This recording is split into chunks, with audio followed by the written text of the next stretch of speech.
Hai, saya Andrea. Saya Revan di Kui Podcast. Oke, jadi teman-teman netizen Budiman yang mungkin mendengarkan podcast ini atau mendengarkan suara ini di Instagram atau di Spotify atau di platform lain lah. Malam hari ini mungkin saya sebenarnya sebelumnya memang pernah membuat podcast ya 1, 2, 3 kali lah, dan itu juga baru belajar buat podcast sih. Nah kali ini sebenarnya sih untuk selanjutnya kemarin saya nggak niat lagi untuk buat podcast, tapi tiba-tiba nih ada teman saya nih namanya Mas Revan, tiba-tiba orang ini nih yang ngajakin saya untuk buat podcast.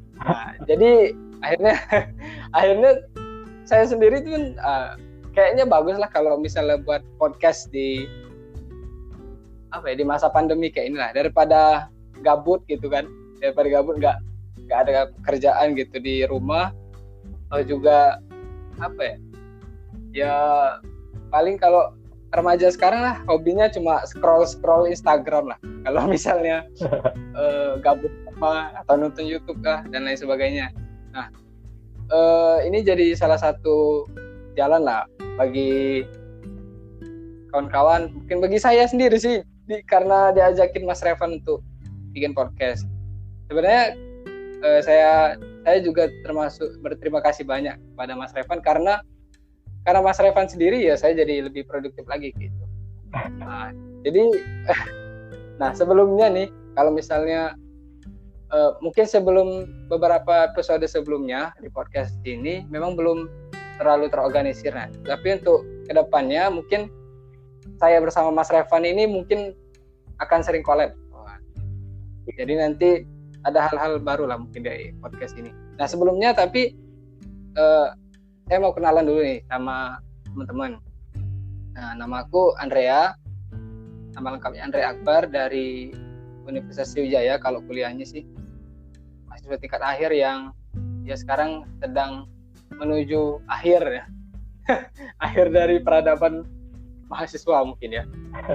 Untuk saya sendiri bukan peradaban mahasiswa akan berakhir, bukan. Oke.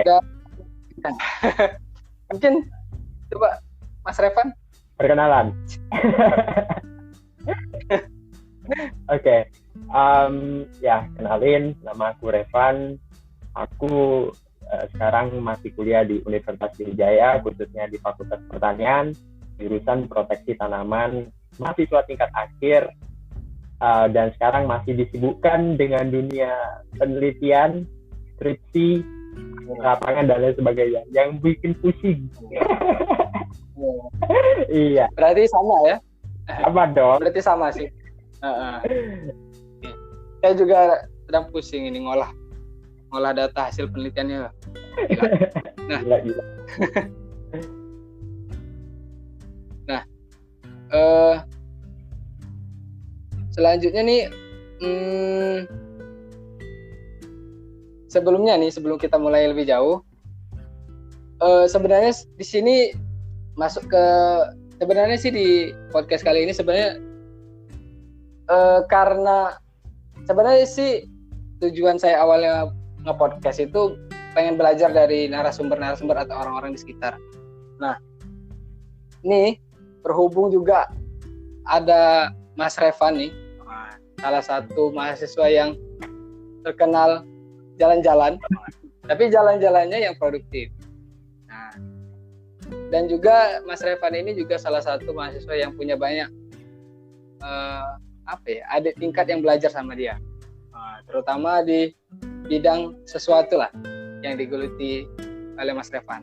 Nah, tapi ya, tapi ini kan masuk di ranah kuliah nih. Nah, Mas Revan juga mungkin bisa cerita dulu sih gimana awalnya Mas Revan bisa masuk kuliah di Unsri mungkin. Oke. Di kampus impian, atau Unsri ini memang kampus impiannya sejak awal gitu. Iya. Ya sedikit sharing ya, Yandri. Jadi sebetulnya di awal sebelum aku masuk Universitas Sriwijaya kan ada kampus yang menjadi tujuan utama aku. Nah, tapi ya kita tahu kan ada 3 jalur kan, SNMPTN, SBMPTN, terus ada ujian mandiri yang dilaksanakan di masing-masing universitas. Tapi aku nggak menyentuh ujian mandiri itu, hanya sebatas SBMPTN. Nah, di SNMPTN aku gagal di situ. Nah, itu sayangnya di universitas yang aku tujui itu gagal. Nah, ada space 2 bulan karena aku down di situ. Aku fokus belajar untuk mempersiapkan SBMPTN dan aku memilih Unsri sebagai pilihan utama. Dan alhamdulillah lolos di SBMPTN dan aku bersyukur bisa lolos di universitas itu. Dan tentu fakultas dan bidang studi yang aku ampu itu sesuai dengan passion aku.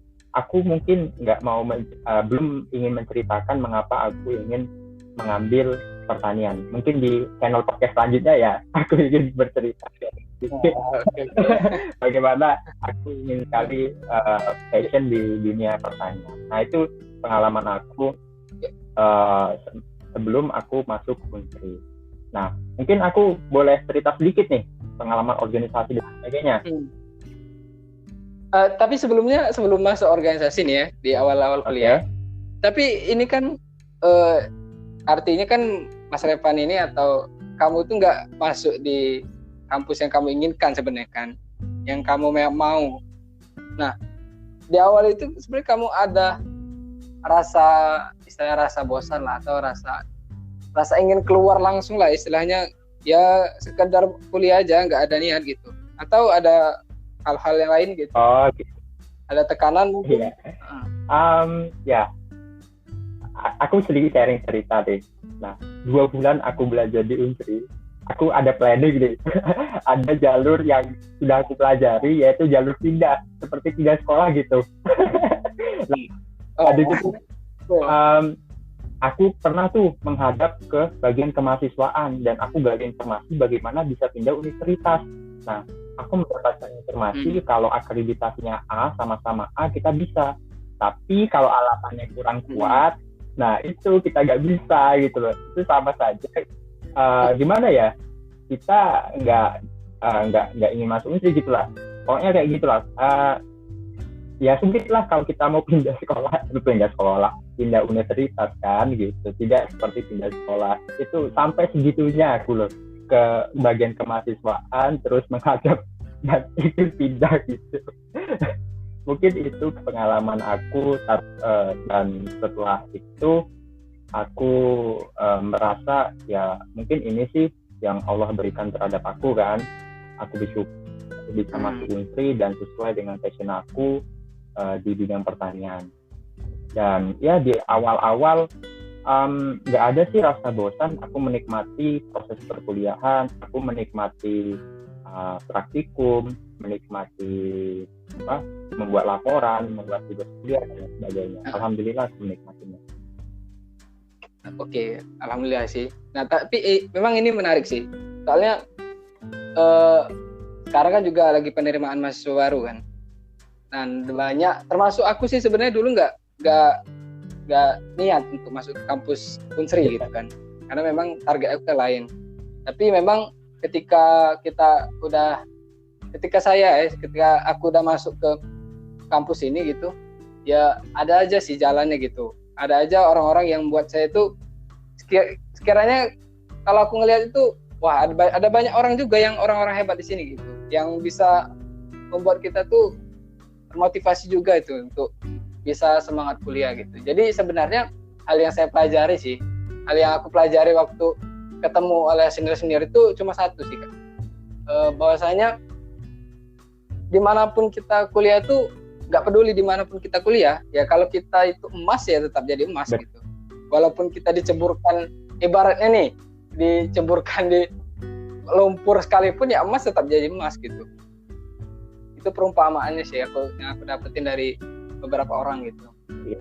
Nah, saya mungkin kan di awal kuliah nih biasanya nih maba-maba ini kan hobi banget lah kalau istilahnya itu mencari hal baru di kampus gitu kan. Apalagi kampus ini jauh lebih jauh lebih kompleks, jauh lebih apa ya, jauh lebih bebas daripada masa sekolah gitu kan. Masa sekolah organisasinya aja banyak gitu kan, terus jadwal kuliahnya juga tiap orang tuh beda-beda, kadang tergantung kelasnya dan lain sebagainya gitu kan. Nah kalau dari organisasi sendiri gimana kalau kamu sendiri? Oke. Di awal-awal kuliah sharing lagi tuh mengenai organisasi ya. Di SMA dan di awal kuliah aku itu orangnya study oriented.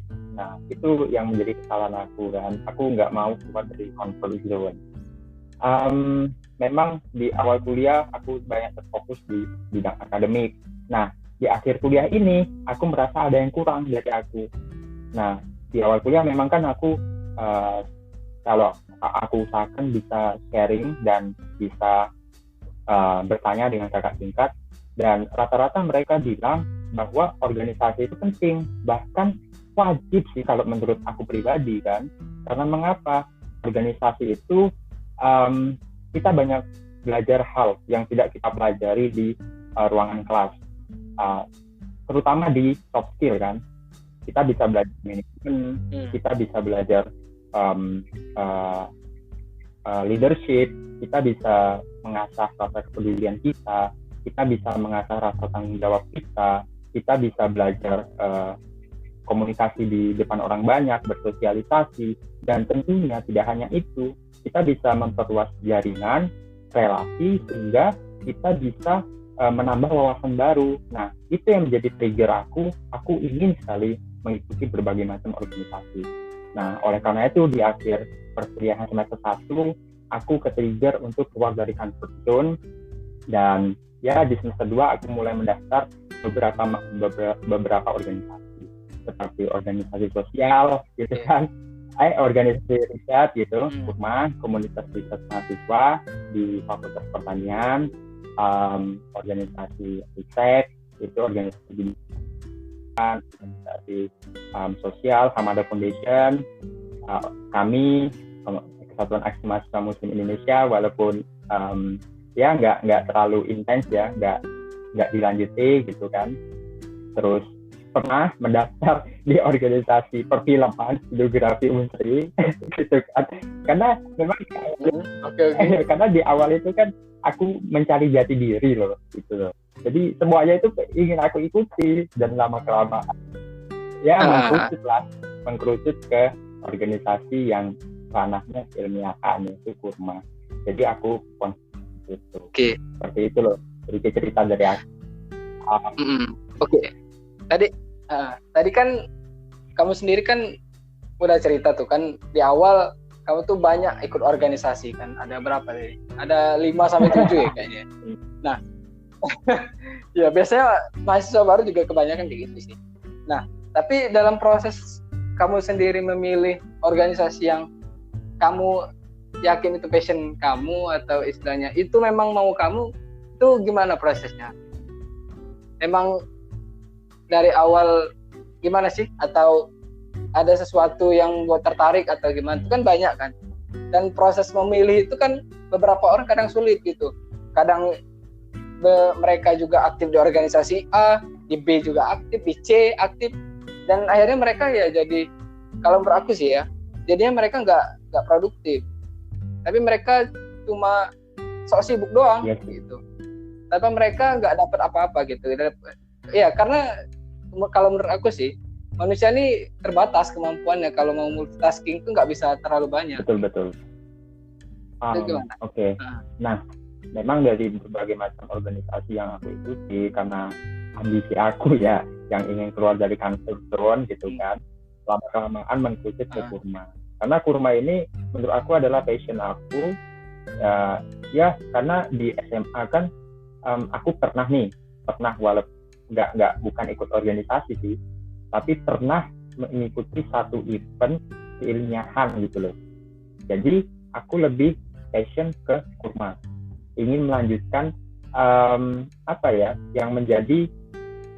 yang pernah aku ikuti selama aku di sekolah gitu loh. Aku ingin terus melanjutkannya di organisasi Kurma itu, komunitas mahasiswa.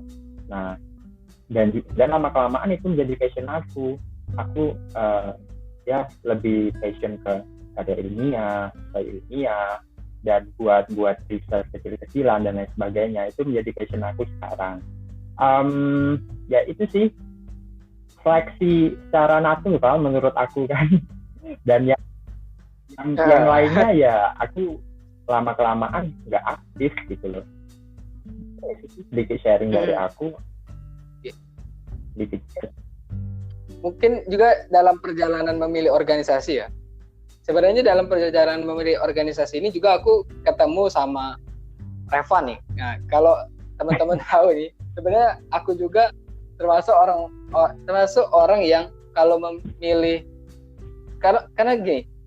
Sebenarnya kalau masalah organisasi aku udah aktif lah, katakan dari SMA gitu udah ikut.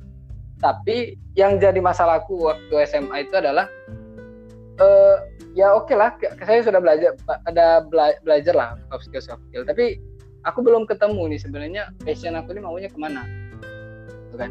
Kalau di SMA itu sampai akhir SMA pun aku masih cari-cari waktu itu. Jadi pernah ikut ekstra di tahun pertama nih, saking aku cari passionnya, di tahun pertama aku SMA itu aku ikut bulu tangkis. Nah, kayaknya aku tertarik lah di bidang olahraga bulu tangkis. Terus di tahun kedua SMA itu aku tertarik ikut futsal. Nah, futsal. Tapi setelah 2 tahun aku ikut itu, aku tuh nggak ngerasa ada sesuatu yang membuatku benar-benar semangat untuk menggapai sesuatu impian gitu atau suatu capaian gitu. Ya sekedar main-main doang gitu. Main bulu tangkis ya main futsal ya main gitu.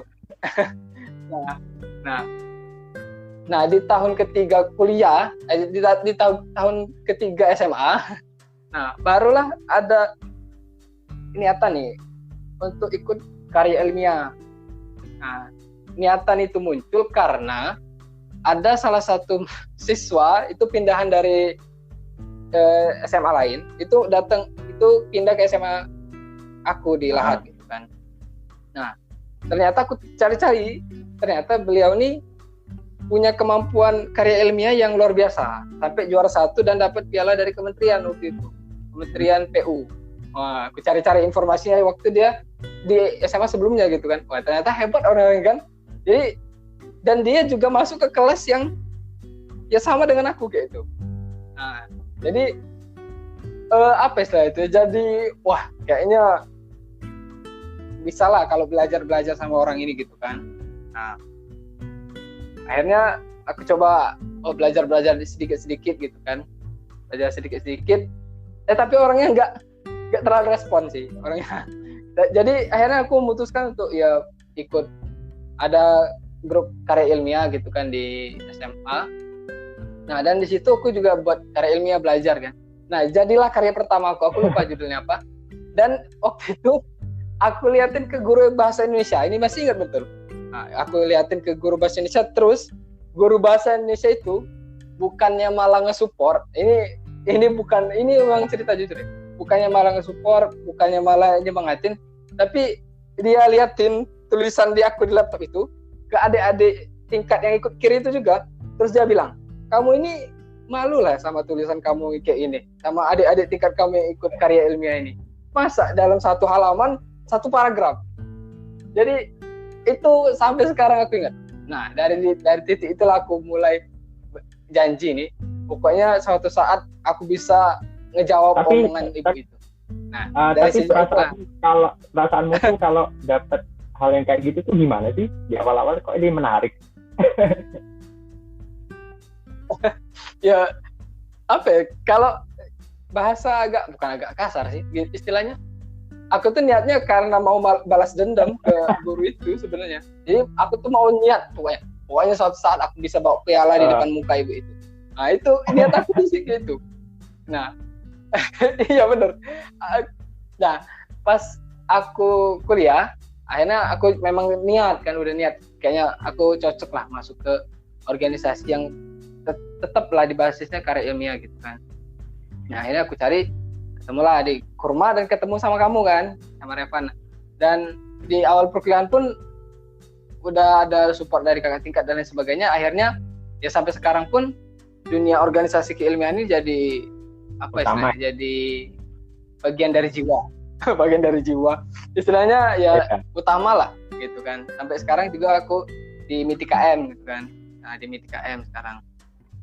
Nah, tuh. Jadi gitu sih kalau dari aku awalnya itu. Oh, iya. Benar sih.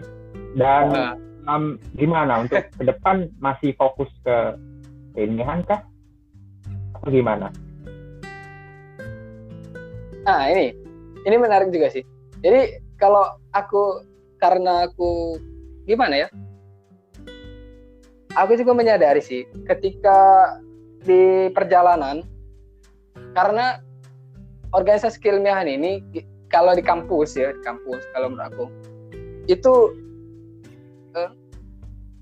istilahnya terkait dengan lomba ya, atau event lah ya. Teman-teman sering ikut event itu biasanya jalur belajarnya kebanyakan nih, atau ada juga yang nggak ikut organisasi tapi bisa ikut lomba sih, biasanya di organisasi keilmiahan, karena memang banyak support di sana, sama cutting lah, sama adik tingkat lah, mudah cari tim, biasanya gitu kemudahan yang didapat. Nah, jadi salah satu apa ya yang kalau sekarang sih, kalau aku pikir ya, karena aku selama perjalanan ini agak kurang konsisten. Nah, itu yang jadi PR aku sampai akhir kuliah ini. Aku ini orangnya semua hal itu pengen dicoba. Semua hal itu iya pengen. Jadi aku tuh akhirnya nggak fokus gitu kan. Padahal yang kau sadari di akhir kuliah, harusnya kita tuh dari awal tuh udah fokus ke satu hal gitu. Kalau misalnya mau tulis, ya tulis terus, menulis gitu.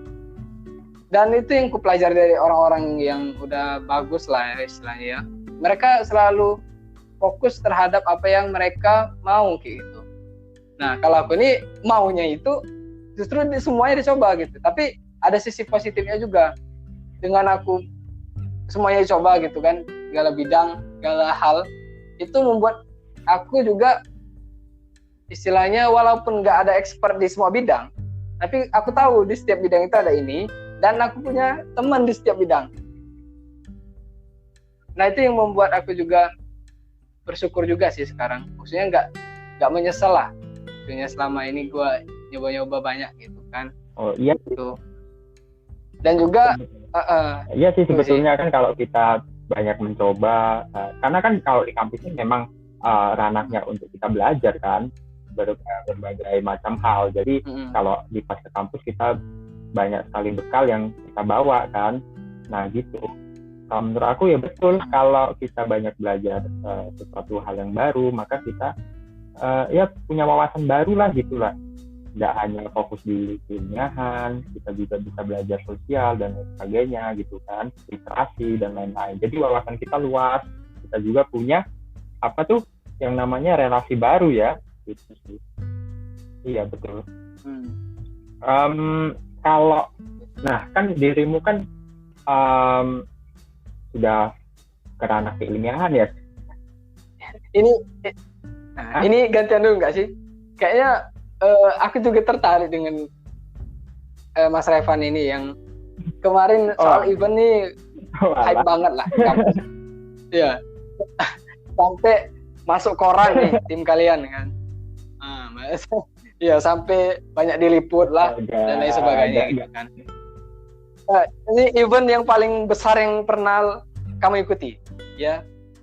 Gimana ceritanya kamu kemarin bisa ke negeri Korea itu gimana ceritanya gitu? Ya ini menarik lah, karena banyak orang yang sekarang tuh pengen ikut event lah. Tapi kalau sekarang kan karena pandemi COVID-19 ya, orang banyak ya, bahkan nggak bisa kita ngajuin dana ke kampus pun nggak bisa untuk ikut lomba, nggak boleh, lomba pun nggak ada kan, lomba apa yang mau diikuti, event apa gitu karena COVID ini kan. Nah tapi gimana sih ceritanya kemarin bisa berangkat itu? Oke, aku pengen sharing nih. Kan selain organisasi kan aku juga ke-trigger kan sama kayak Andrea ke-trigger oleh kakak tingkat kan untuk mengikuti karya ilmiah dan lain-lain. Nah, aku ke-trigger juga tuh selama aku mengikuti organisasi Kurma untuk mau membuat karya ilmiah, ilmiah. Kan sebelumnya aku nggak tahu tuh, aku banyak bertanya dulu. Dan memang di awal kan gagal.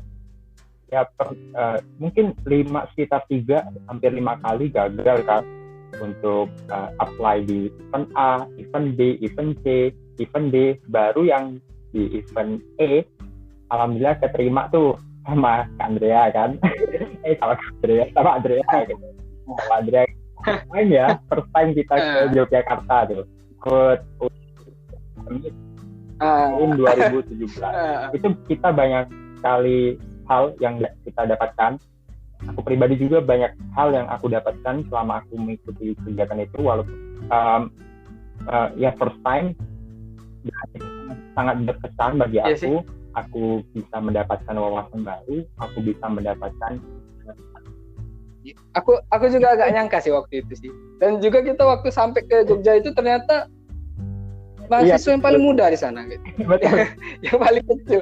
Di antara yang lain-lain yang udah semester 7, semester ya udah tua-tua lah. Apalagi kan yang mereka tuh sudah berdasarkan riset ya. Sedangkan kita masih konsep.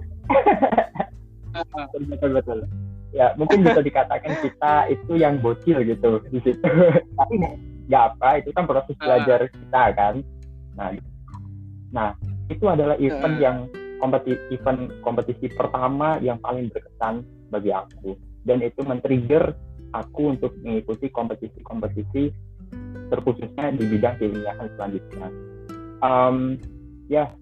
Dan alhamdulillah di baru-baru ini ya, yang Mas Andrea katakan, diberi kesempatan oleh Allah untuk mengikuti kompetisi riset internasional di Korea Selatan di negeri Ginseng. Itu nama eventnya adalah Seoul International Intention Fair. Nah, itu eventnya diadakan setiap tahun. Jadi bagi teman-teman yang ingin mengikuti event tersebut, mungkin di tahun depan kalau COVID-19 ini sudah reda bisa ikut gitu. Itu sangat luar biasa loh. Apalagi ya, bagi yang mahasiswa kan, yang masih berstatus mahasiswa kan, kampus pasti membiayai itu. Kita bisa jalan-jalan gratis kan selain itu. Iya.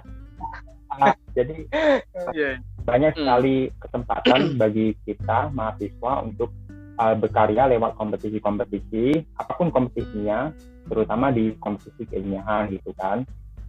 Ya, banyak sekali hal yang kita bisa dapatkan lewat kompetisi kompetisi ilmiah itu.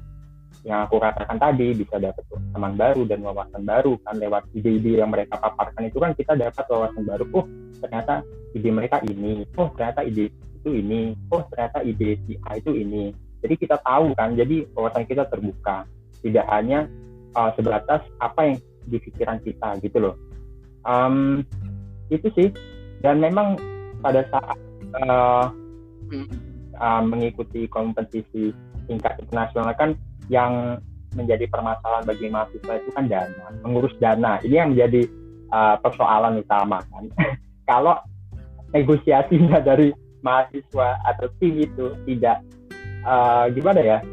tidak mulus, maka terkadang itu dikasih biayanya itu setengah gitu loh. Nah, itu jadi permasalahan. Jadi rata-rata yang tidak berangkat itu permasalahan itu di dana mereka cukup. Nah, di situ proses negosiasi dengan pihak kampus, kalau bisa tuh kan, kalau negosiasi kita bagus, kita akan diberi dana fully funded. Nah, proses negosiasi ini tentunya kita belajar di organisasi gitu loh, lewat pengalaman kakak tingkat, kita belajar melalui cerita mereka kan.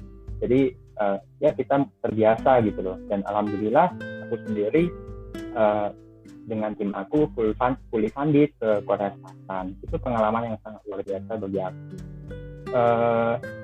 Ya itu sih. Oke. Kemarin yang dibawa ke sana apa? Kabarnya kemarin dapat medali juga kan? Kemarin apa sih yang kamu bawa ke sana? Alhamdulillah aku bawa inovasi, yaitu permen herbal ya, yang punya sifat antioksidan dan itu permen herbalnya itu terbuat dari ekstrak daun nipah. Nah, apa muncul ide itu karena aku pernah tuh ke pesisir kan, daerah pesisir, dan itu ada potensi tumbuhan nipah di situ banyak sekali, dan masyarakat masih belum memaksimalkan potensi itu. Nah, disitulah aku tercetus ide tersebut. Walaupun ide itu sederhana, yang penting bagi aku adalah bagaimana bagian dari tanaman itu bisa dimanfaatkan sebagai produk yang bernilai tinggi atau nilai ekonomisnya tinggi. Nah, disitulah aku ke-trigger agar tumbuhan itu tuh bisa kedepannya itu bisa dioptimalkan oleh masyarakat. Nah, itu loh. Jadi alhamdulillah aku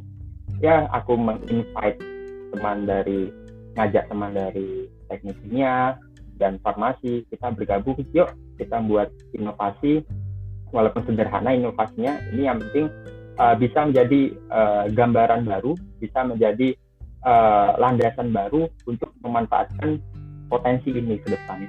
Mungkin itu sih cerita aku.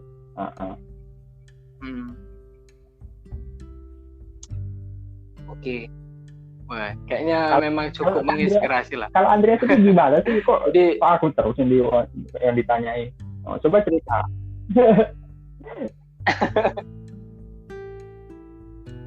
Kalau aku sih mau cerita apa sih ya? Enggak sih. Kalau aku karena memang kemarin banyak mengetuai atau memimpin organisasi, jadi aku memang nggak bisa terlalu banyak untuk pergi kemarin ikut event tuh. Jadi ya karena awalnya aku jadi ketua himpunan di jurusan, terus belum selesai jadi ketua himpunan, aku juga langsung kepilih jadi direktur utama di URID gitu kan. Nah itu ya banyak hal yang harus diurus di organisasi kan. Apalagi waktu kemarin di jurusan aku itu juga jurusan aku ini juga baru buka 2 tahun. Ya, aku yang angkatan 2016 ya kan, jurusan agronomi Unsur itu baru buka tahun 2015, baru buka kembali gitu. Mungkin sebenarnya sama sih nasibnya kayak jurusanmu gitu kan, HPT dan ilmu tanah kalau di kampus gitu. Jadi banyak hal yang harus diurus dulu di organisasi jurusan. Nah, makanya waktu selama aku jadi ketua himpunan itu banyak yang nanyain, Andrea ini hilang kemana sih? Padahal sebelumnya waktu di Kurma, sebelum jadi ketua himpunan tuh kayak sering deh ikut lomba gitu kan, ikut kompetisi dengan Revan, dengan kamu kan, dengan yang lain lah, ikut lomba lain lah dan lain sebagainya gitu kan. Kok tiba-tiba hilang gitu kan? Nah, tiba-tiba pas di akhir belum selesai tuh tiba-tiba muncul gitu di Yurid gitu kan. Orang tanya, oh Andrea ini kan, oh Andrea Yurid ya. Nah, jadi istilahnya apa ya? Ya aku juga harus cepat beradaptasi lah dengan kondisi yang cepat berubah gitu kan, adaptasinya cepat, jadi terus menyesuaikan. Nah, selama aku di kampus, event yang menurut aku ini istilahnya memang sangat berkesan bagi aku ya. Ini bukan event kayak event yang singkat sih sebenarnya. Ini lebih ke kayak sosial sih sebenarnya. Lebih tepatnya dibilang KKN sih sebenarnya. Ya, karena di setiap kampus sebenarnya ada KKN, cuma yang ini bedanya adalah KKN-nya nasional, KKN kebangsaan namanya. Sebenarnya KKN lain itu banyak juga di Kemenristek Dikti kemarin, di bawah naungan Ditjen Belmawa. Nah, berhubung sekarang kan perguruan tinggi itu kan sekarang statusnya pindah ke, ya betul, Kemendikbud kan, nggak lagi di Kemenristek.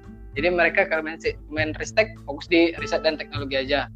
Nah, kemarin dapat informasi kalau bahwasanya kalau untuk tahun ini tuh bukan untuk KKN ya, tapi ada surat dari Kemendikbud yang kemarin saya baca itu, bahwasanya di tahun ini itu seluruh lomba Kemenristek, seluruh lomba tingkat nasional untuk Kemendikbud yang di bawah naungan Ditjen Belmawa itu semuanya ditunda semua, nggak ada yang jalan sampai COVID-19 ini selesai. Nah, di sana sebenarnya nggak ada ini buat orang-orang yang banyak nanya juga ya sekalian.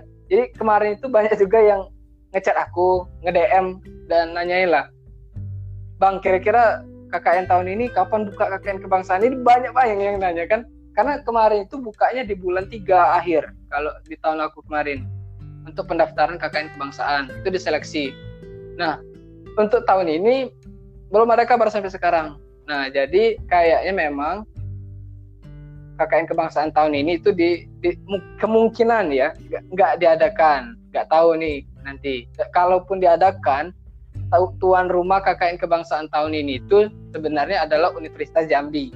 Jadi kemarin aku juga diajak ikut juga untuk ikut diseminasi KKN kebangsaan waktu di Ternate waktu itu. Karena tim kami juga, kelompok kami ya, kepilih untuk menjadi salah satu kelompok yang bisa tampil di depan panitia dan juga perwakilan dari Kemenristek.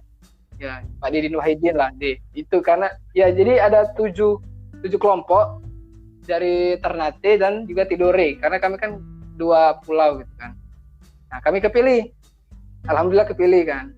Karena katanya sih gagasan yang kami bawa gitu. Karena yang kami bawa di sana itu memang social project-nya itu lebih kepada berbasis bukan berbentuk materi atau barang ya. Jadi KKN kami di sana itu lebih diarahkan bukan seperti kayak kita nih KKN biasa misalnya buat pagar lah, ngecat gapura lah dan lain sebagainya. Walaupun itu kami ada juga yang kami kerjain kan.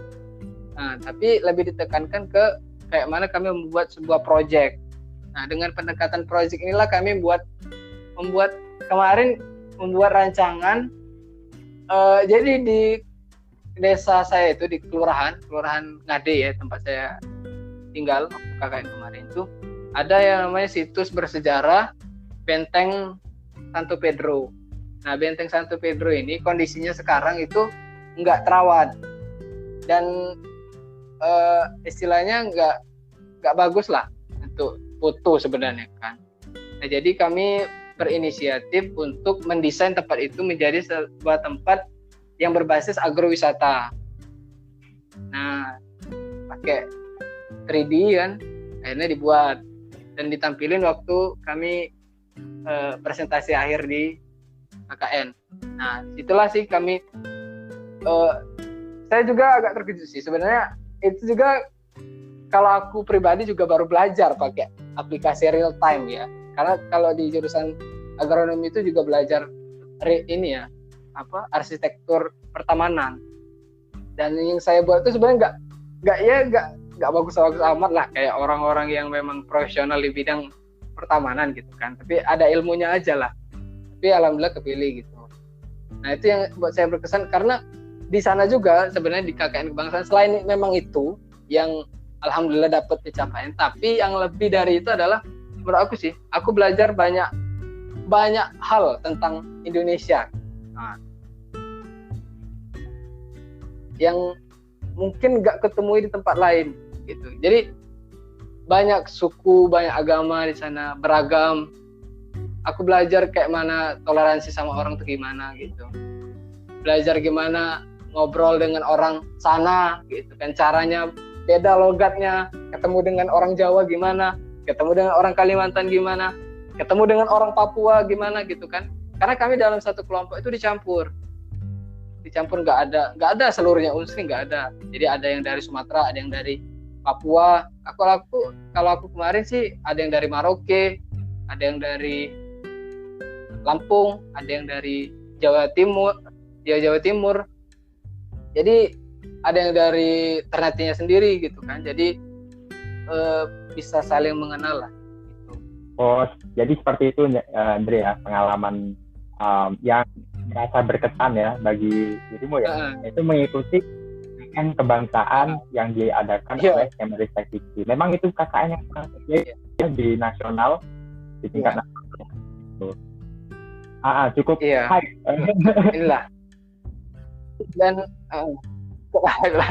karena memang tiap tahun gitu kan diadain, dan juga pas yang lebih penting lagi adalah pasca dari KKN kebangsaan itu adalah orang-orang yang di KKN ini dia nggak putus silaturahmi. Ini yang paling penting ya. Yang membuat aku KKN kebangsaan ini memang beda loh dari event yang lain. Soalnya selama aku ikut event-event yang lain, ikut lomba debat lah, lomba karya tulis ilmiah lah, lomba esai lah dan lain sebagainya. Memang aku banyak kenal orang-orang. Tapi beberapa orang itu hanya beberapa orang saja yang memang selanjutnya tetap saling kontak gitu. Setelahnya. Gitu. Nah, di KKN kebangsaan ini enggak. Orang-orang yang mau kenal mau enggak, itu di grup itu tetap saling sapa gitu. Itu yang membuat aku tuh wah ini memang keren lah. Tapi memang kami di awal ketika KKN kebangsaan itu di program 2 kami itu ada bukan di karantina istilahnya, dikasih pelatihan lah ya istilahnya. Boleh lah dibilang karantina boleh lah. Kami itu 2 hari 3 malam tidur di tenda barak tendanya polisi ya. Nah jadi kami tuh memang diajarkan dari awal tuh kayak istilahnya kita ini sama satu kayak gitu. Kita tuh Indonesia istilahnya tuh gini, kayak kita tuh kayak diajarkan dari awal tuh memang udah klop gitu nah, untuk sama-sama saling nyatu gitu. Hingga nanti ke depannya tuh hubungannya tetap ada gitu silaturahminya. Itu sih yang membuat aku keren sih. Kan berbicara mengenai KKN kebangsaan itu bagaimana sih tips dan triknya untuk bisa lolos gitu loh? Biar next ini bagi teman-teman yang belum KKN kan mungkin ini kesempatan emas bagi kalian tahun depan untuk mengikuti KKN kebangsaan. Nah, coba jelaskan sedikit tips dan triknya biar kita ya sebagai referensi sih bagi teman-teman kita yang lain gitu. Kalau tips trik ya kayaknya nggak ada tips trik yang baku ya sebenarnya ya. Yang pertama adalah karena KKN kebangsaan ini itu diseleksi dari masing-masing kampus. Nah, itu yang pertama. Jadi dia nggak kayak seleksi nasional, kayak PKM misalnya. PKM itu dia seleksinya itu maksudnya kan berkasnya langsung dikirim ke pusat gitu kan, berkas PKM kita.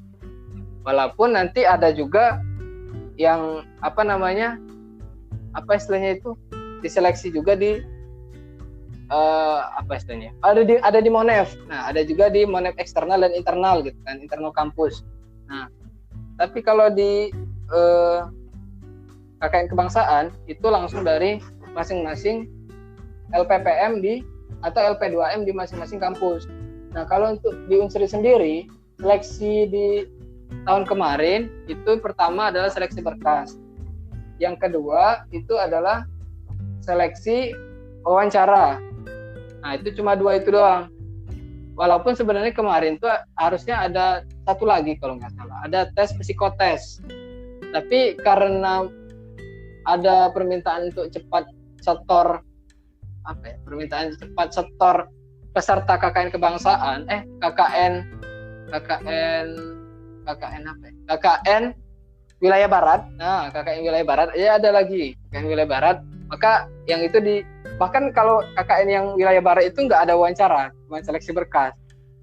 Nah, yang kami ini nggak ada seleksi tes psikotesnya nggak ada, jadi langsung wawancara. Nah, setelahnya baru dipilih 5 orang dari kampus saya, dari kampus Unsri gitu kan. Nah, ada satu hal juga yang harus saya kasih tahu juga, pengalaman di beberapa tahun yang lalu, semakin dekat kita dengan lokasi KKN kebangsaan tuan rumah, itu biasanya kuota untuk KKN peserta KKN itu makin banyak. Kalaupun kampusnya jadi tuan rumah, misal kayak tahun kemarin tuh tuan rumahnya itu Universitas Khairun Ternate. Nah, mereka yang paling banyak ngirim peserta KKN kebangsaan gitu. Nah, kalau tahun ini kan Universitas Jambi, kemungkinan besar karena Unja dekat dengan Unsri, kemungkinan besar nih kalau dulu waktu ada KKN kebangsaan di mana ya, dari Kepulauan Riau kalau nggak salah, Kepulauan Riau itu Unsri bisa ngirim sampai 15 orang kalau nggak salah nih. Nah, itu ceritaan dari senior. Nah, jadi itu sih kalau cerita ini ya. Intinya kalau masalah tips trik ya, berkas, perhatikan CV ya, karena disuruh buat CV juga kalau di kampus Utri. Terus juga waktu wawancara kalau bisa jangan gagap sih ya, jadi karena mereka mencari orang yang kalau saya nilai komunikatif pertama, yang kedua pandai berbicara di depan masyarakat, karena mereka nggak mau ngirim mahasiswa yang nggak bisa ngomong sama masyarakat itu. Padahal KKN ini banyak ngomong dengan masyarakat, apalagi mereka harus nyampein project mereka di kelompok. Oke, jadi gitu. Itu pengalaman. Jadi itu ya tips dan trik dari kamu ya Andrea, dan juga teman dari KKN Kebangsaan yang sangat luar biasa ya. Ya mungkin itu sih pengalaman dari kita Andrea, kita share sedikit semoga bisa memotivasi teman-teman yang lain, walaupun pengalaman kita mungkin tidak luar biasa pengalaman teman-teman yang lain gitu ya. Kita bisa memotivasi dan sedikit menginspirasi yang lain gitu. Ya, sih semoga iya sih, semoga hasil sharing kita malam ini jadi bukan wajib jadi acuan lah, istilahnya memang jadi sekedar sharing aja ke teman-teman gitu kan. Karena banyak juga orang-orang di luar yang memang hype juga di kampus. Karena mahasiswa sekarang ini pada aktif sebenarnya, bagus-bagus sih sebenarnya. Ada kata-kata penutup ya sebelum kita menutup ini? Motivasi. Jadi iya, sebelum nutup, jadi kita mau ngasih tahu dulu ke teman-teman nih. Kemungkinan nih untuk selanjutnya, insya Allah nih aku sama Revan bakal netizen yang budiman ya. Rutin. Dengan cara-cara yang bermanfaat, insya Allah. Budiman lah ya.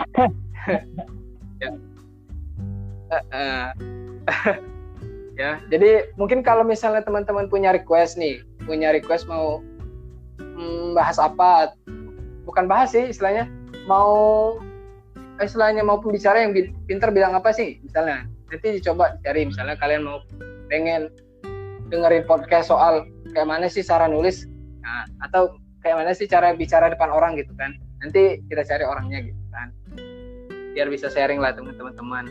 Nah, jadi biar pada gabut kan, daripada gak ada kerjaan, ya mending isi waktu lah, setengah waktu untuk dengerin, untuk belajar dikit-dikit lah gitu.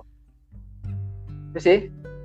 Jadi teman-teman netizen budiman jangan pernah bosan ya dengerin kami berdua untuk ngobrol gitu. Gimana kata-kata penutup biar teman-teman lebih termotivasi?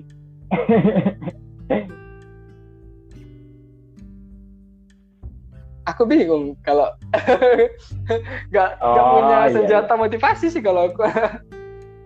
Kalau dari coba kamu apa? Karena aku yang ranahnya keilmiahan, ya jangan takut untuk berkarya ya. Gitu. Kalau ada ya pokoknya jangan takut untuk berkarya, dan aku sampaikan ke teman-teman, ayo kita sama-sama berkontribusi bagi bangsa dan negara, karena kita generasi milenial, oke?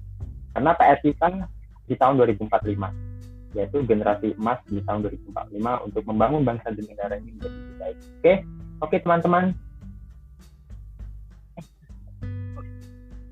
Oke. Kalau gue simpel sih, dalam masa-masa kalian teman-teman menjadi mahasiswa, manfaatkanlah betul lah sih, manfaatkan betul, karena setelah masa kampus ya, itu udah beda banget. Kita aja merasakan perbedaan yang nyata banget lah, dari masa putih abu-abu pindah ke masa kuliah, beda banget kan. Nah, begitupun nanti ketika kita pindah ke fase yang selanjutnya, pasca kampus gitu kan. Jadi manfaatkan masa di kampus ini untuk belajar sebanyak-banyaknya. Salah itu juga bagian dari belajar, nggak apa-apa gitu kan. Semuanya juga dicoba juga nggak apa-apa gitu. Tapi yang paling penting adalah untuk pesan dari aku nih.